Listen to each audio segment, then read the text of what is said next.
I want to talk to you about something I heard at the ISNA convention that struck a chord with me. And I thought it was very powerful. It was presented by Professor Ingrid Mattson.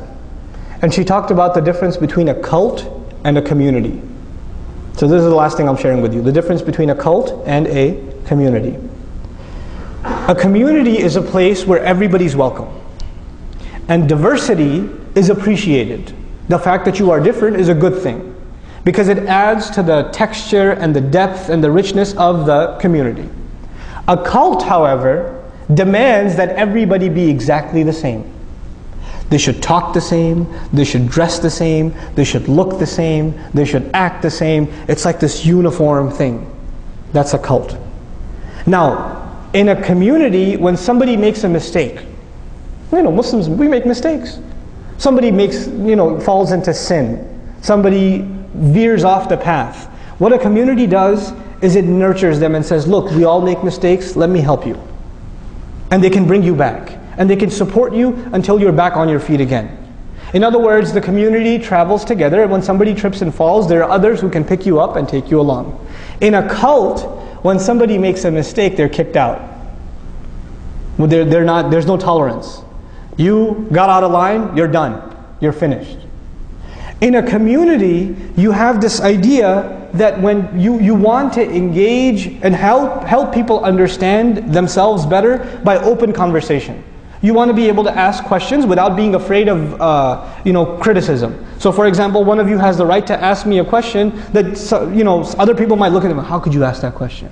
How dare you say that? No, actually you can ask a question. You shouldn't be afraid to ask questions and to get clarifications, because a community supports the idea of open communication. There should be nothing is taboo. We should be able to ask whatever we want to ask without being afraid of being judged, right? In a cult, you're not allowed to ask questions. If you ask certain questions, how dare you? You should be ashamed of yourself. Why don't you become like everybody else, a robot?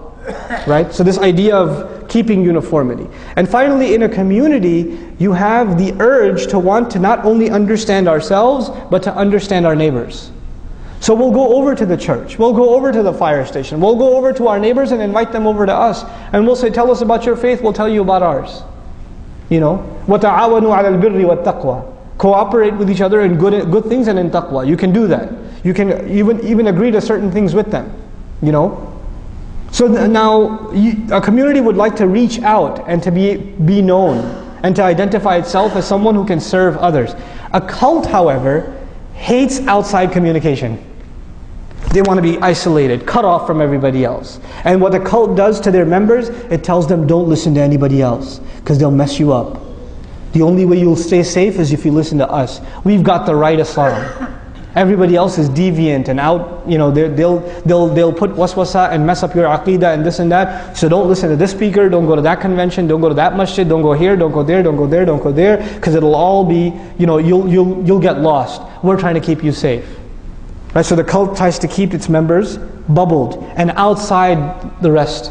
And actually I said finally, but this is the most important one, so finally. A community, one of its fundamental functions is to help the family become stronger.